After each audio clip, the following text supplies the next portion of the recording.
Quinton Byfield and a big extension. And I'm starting with this because it does affect the Leafs.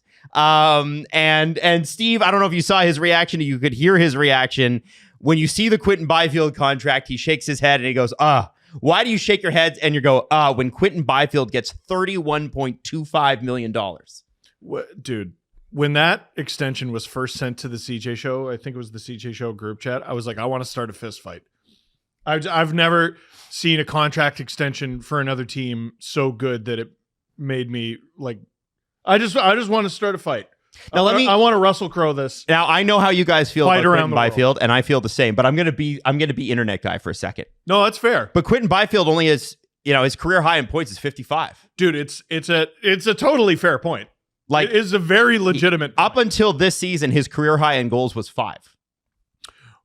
Wow! Holy crap! Yeah, and he had 3 the previous year. Yeah, but sometimes and I think with him, we know. Like, that's been the argument for so many contracts that have actually gone quite well. Mm-hmm.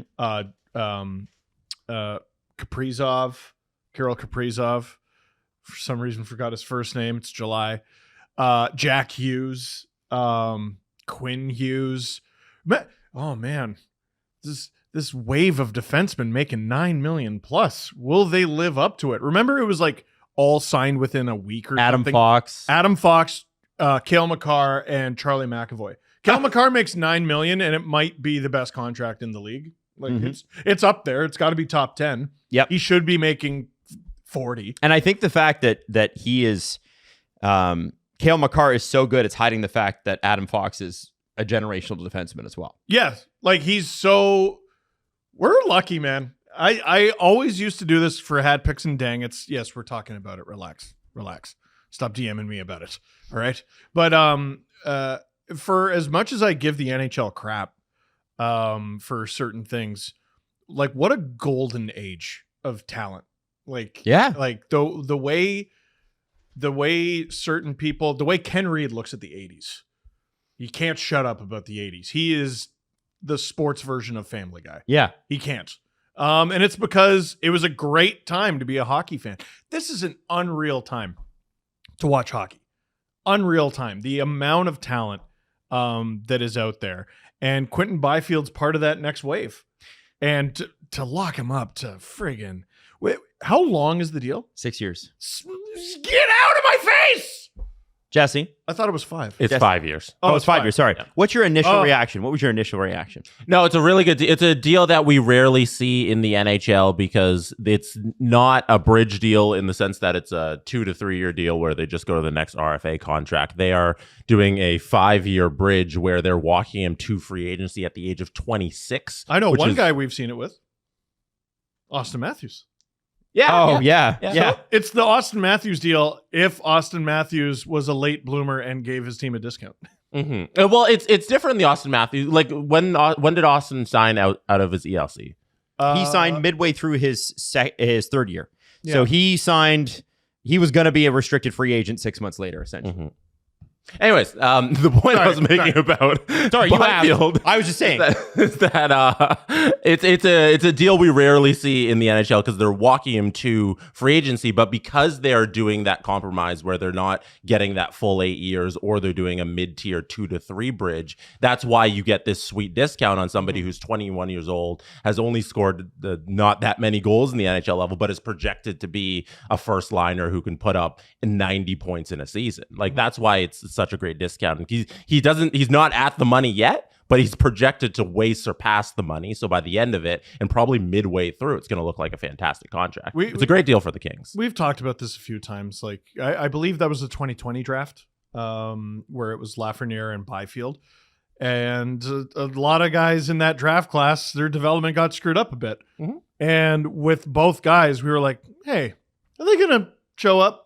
And every now and then you see like a little flash of it and you're like, no, not yet.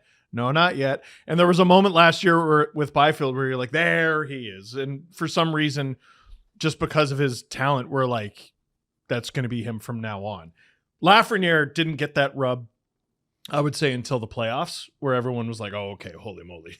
Even though he had a great start, like he had a good season, but it was again the mantle of the first overall pick. Can I ask a difficult one? So one of the things that used to happen in hockey that was very different from, say, football or basketball was guys would walk out of college or sometimes out of high school in the NBA's case and walk onto the court and be amazing in the NBA.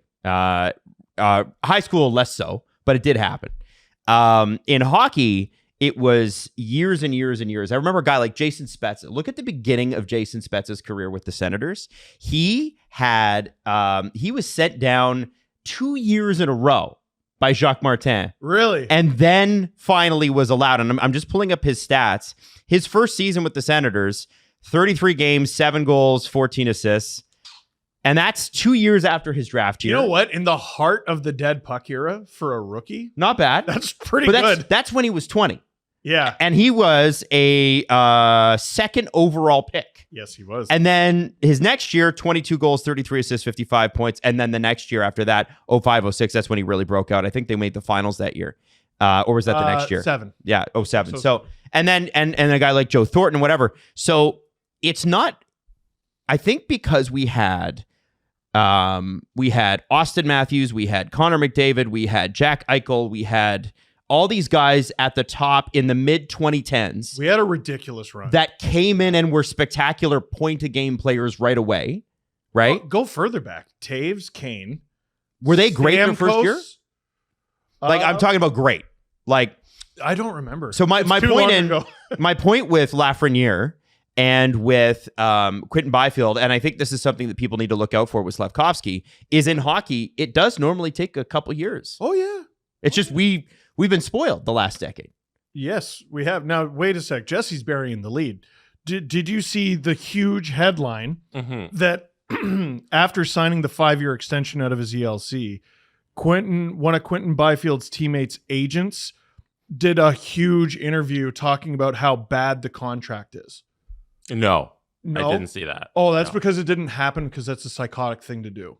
Okay. What are you referencing? Darren Ferris, you suck. Stop it.